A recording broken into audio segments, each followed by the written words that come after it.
গাজা নামের ভূখণ্ডটি ধীরে ধীরে পরিণত হচ্ছে খোলা এক কবরস্থানে। আশ্রয় নেই, হাসপাতাল নেই, খাবার নেই, শুধু আছে ধ্বংস, মৃত্যু আর প্রতীক্ষা। চলমান এই পরিস্থিতির মাঝেই নতুন করে ইসরায়েল শুরু করেছে সামরিক অভিযান। আলোচনার টেবিলে যুদ্ধবিরতি, কিন্তু গাজার আকাশে চলছে বোমা বৃষ্টি। এই মুহূর্তে কেমন আছে গাজা ও গাজার বাসিন্দারা? বিস্তারিত জানাচ্ছেন ইশতিয়াক হোসেন।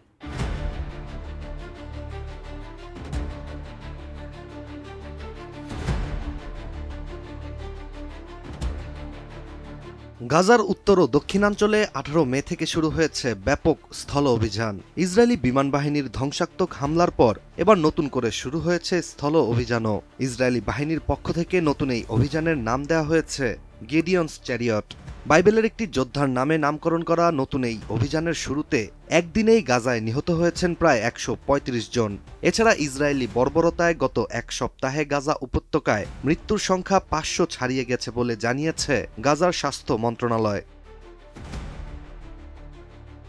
এদিকে গাজায় নতুন এই হামলা এমন এক সময়ে শুরু হয়েছে যখন দোহায় চলছে ইসরায়েল ও হামাসের মধ্যে পরোক্ষ একটি যুদ্ধবিরতি আলোচনা। আন্তর্জাতিক গণমাধ্যম CNN এর একটি প্রতিবেদন থেকে জানা যায়, এই যুদ্ধবিরতির আলোচনায় এখনও দৃশ্যমান কোনো অগ্রগতি আসেনি।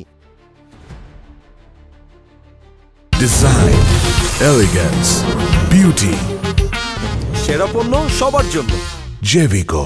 অন্যদিকে যুদ্ধবিরতির আলোচনায় ইসরায়েল যুদ্ধ থামাতে প্রস্তুত বলে জানিয়েছে, যদি কিনা হামাস আত্মসমর্পণ করে থাকে। কিন্তু হামাস জানিয়েছে তারা একসাথে সব ইসরায়েলি জিম্মিকে মুক্তি দিতে প্রস্তুত। তবে এর আগে গাজা থেকে ইসরায়েলি সেনাবাহিনীকে প্রত্যাহার করার পাশাপাশি বন্দী ফিলিস্তিনিদের মুক্তি দিতে হবে। প্রতিবেদনটি থেকে আরও জানা যায়, গাজার উত্তরাঞ্চলের শেষ কার্যকর হাসপাতালটিও বোমা হামলার মাধ্যমে ধ্বংস করা হয়েছে, যার ফলে আহতদের চিকিৎসা দেওয়াও বর্তমানে সম্ভব হচ্ছে না। অনেকেই চিকিৎসার অভাবে রাস্তায় বা ধ্বংসস্তূপের নিচে প্রাণ হারাচ্ছেন। আন্তর্জাতিক বিভিন্ন মানবাধিকার সংস্থা এই পরিস্থিতিকে এক ভয়াবহ মানবিক বিপর্যয় বলেই উল্লেখ করেছে।